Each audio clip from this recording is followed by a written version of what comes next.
If I didn't tell you, you would never guess where this is. It looks like an ordinary logistics warehouse, maybe even a bit run down. It has gray exterior walls, hardly any windows, and doesn't even have a decent sign. If you drove past it in Maywood, New Jersey, you wouldn't give it a second glance. But if you try to get close, if you just idle at the gate for too long, you won't just encounter fully armed private security. You might even attract the attention of federal agents. That is because this factory, known as the Stepan Company, holds the most unique license in the entire United States, and perhaps the entire Western Hemisphere. It is the only company in the U.S., listen closely, the only one, specifically authorized by the Drug Enforcement Administration, DEA, to legally import massive quantities of coca leaves. Yes, the very same coca leaves used to refine cocaine. Every year, over 100 tons of coca leaves travel from Peru and Bolivia in South America, waltzing right through customs and into this factory, despite the strict drug interdiction blockades. You might ask, once these leaves go in, where do they go? A portion becomes anesthetic agents for the pharmaceutical industry. But the other portion, the vast majority, turns into a mysterious dark brown syrup. A few hours later, trucks bearing the Coca-Cola logo roll out of the factory, transporting this syrup to bottling plants around the world. This is why I'm telling you this story today. We aren't here to hash out that tired old cliché about how Coke used to have drugs in it. We are going to talk about a meticulously designed commercial magic trick that has lasted for 100 years. It is a story about how a company turned a plant strictly banned worldwide into the red bottle in your fridge that symbolizes happiness. And the starting point of it all wasn't some shrewd business plan. It was a man in pain and his damn addiction. Time flashes back to April 1865, the final days of the American Civil War. On the Columbus Bridge in Georgia, a brutal hand-to-hand battle was underway.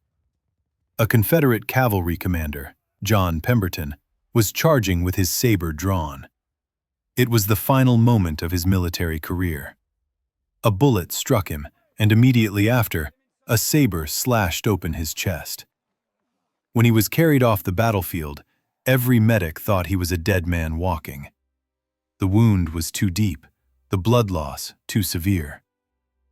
To make his final moments slightly more bearable, doctors injected him with the only miracle drug of the time, morphine.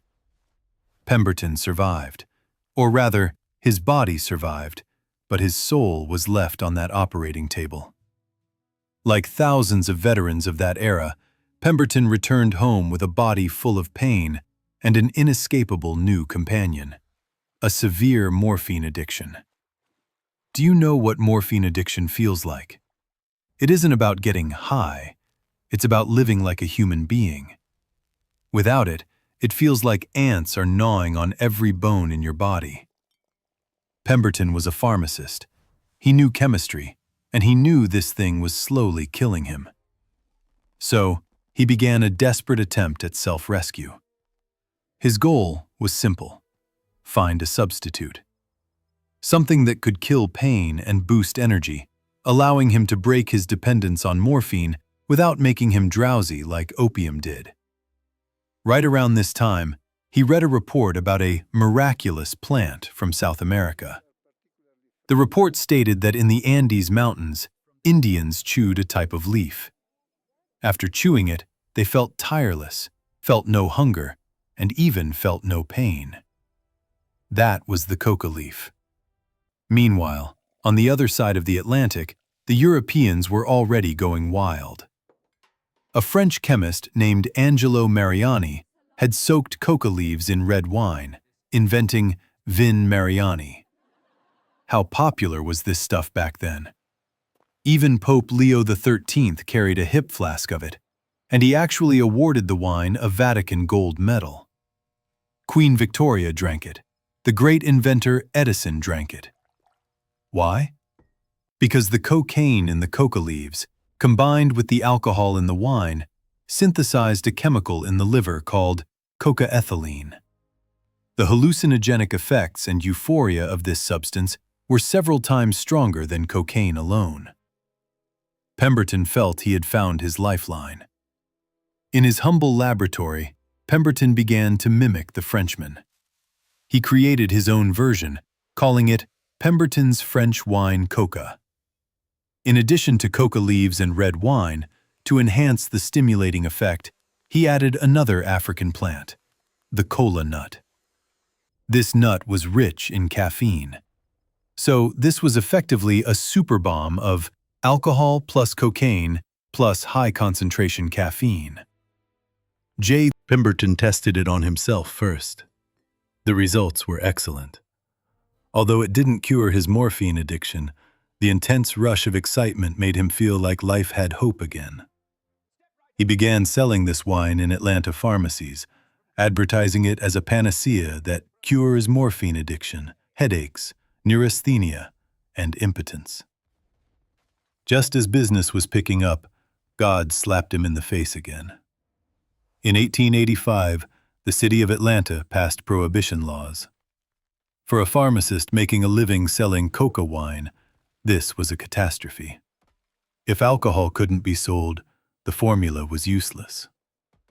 During that humid, stifling summer, Pemberton was forced back into the lab, attempting to remove the alcohol from the formula and transform it into a non-alcoholic beverage. It was an excruciating process. Without the red wine, the bitter medicinal taste was impossible to mask. Coca leaves are bitter, and cola nuts are even more bitter. To cover up this nauseating taste, Pemberton began frantically adding sugar, vanilla, lemon oil, cinnamon. After countless failures, in May 1886, he finally concocted a dark brown syrup. He took a jug of this syrup to the neighboring Jacobs pharmacy. It was originally intended to be sold as cough syrup, but when the clerk was diluting it, he accidentally mixed it with soda water. In that instant, bubbles burst on the tongue, carrying the sweetness of sugar and the momentary numbness brought on by approximately 9 milligrams of cocaine. Coca-Cola was born. But I must tell you, the Pemberton of this moment was not some starry-eyed entrepreneur with a dream. He was a junkie on death's door. His health was deteriorating, his morphine dosage was increasing, and all the family's money had been spent on drugs. Although Coca-Cola sold 9 glasses a day in its first year, this meager income couldn't fill his financial hole. He began to lose his mind. He didn't even know how much the formula he held in his hand would be worth in the future. To get a few $100s to buy morphine, he began to split up and sell off the company's shares piece by piece. Today he'd sell a third to this partner. Tomorrow he'd sell a quarter to that drugstore owner. The equity of the entire company was a chaotic mess. It was at this moment that a key figure entered the stage. If Pemberton was the talented but doomed inventor, this man was the cold-blooded, sharp-nosed capitalist hunter. His name was Asa Candler. When he first tasted Coca-Cola and felt that strange lift, he didn't just say, "It tastes good," like a normal person. Only one word was in his brain: control. He realized that to turn this thing into a money-printing machine, he had to do 2 things. First, take every shred of right away from Pemberton. Second, completely whitewash this medicine into a beverage. And his biggest trouble was the core selling point of the formula, the coca leaf. Because at this moment, American society's attitude toward cocaine was undergoing a terrifying, earth-shattering change. In the first few years after Candler took over Coca-Cola, business was indeed good. But by the turn of the 20th century, the wind shifted. American society suddenly turned against the coca leaf. Before this, cocaine was a supplement for high society. But around 1900, it became drugs for the poor and blacks. Southern newspapers began frantically hyping a horror story, claiming that after drinking cocaine-infused Coca-Cola, black laborers in the South would become tireless and even become impervious to bullets, posing a threat to white women. Although this was complete racist nonsense, for Candler, it was a fatal PR crisis. Coca-Cola, originally displayed on pharmacy counters like a high-end supplement, was now viewed as a source of chaos. Candler was an extremely conservative Methodist, and he was terrified. He had to remove the cocaine from the formula. But here lay a massive legal paradox. If he didn't put in coca leaves, coca, could he still call it Coca-Cola? Patent laws at the time stipulated that if your name contained an ingredient, the product must contain it. If he completely removed the coca leaves, competitors would immediately sue him for false advertising and potentially steal the Coca-Cola trademark. Candler was caught in a dilemma. Keeping the leaves was a moral risk. Removing the leaves was commercial suicide. He had to find a best-of-both-worlds solution. Keep the name of the coca leaf, but contain absolutely no hallucinogenic components. So, around 1903, through a series of extremely secretive chemical experiments, Coca-Cola quietly completed a sleight of hand. They no longer used raw coca leaves directly.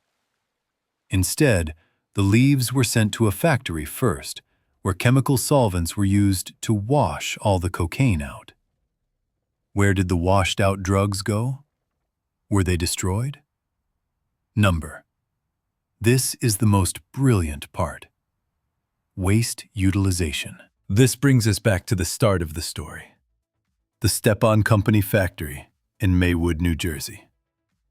You think removing cocaine is a story from 100 years ago, and surely they don't add leaves anymore, that they just use artificial flavoring. Wrong. Until today, in the 2020s, Coca-Cola still insists on using decocainized coca leaf extract. They call this merchandise number 5.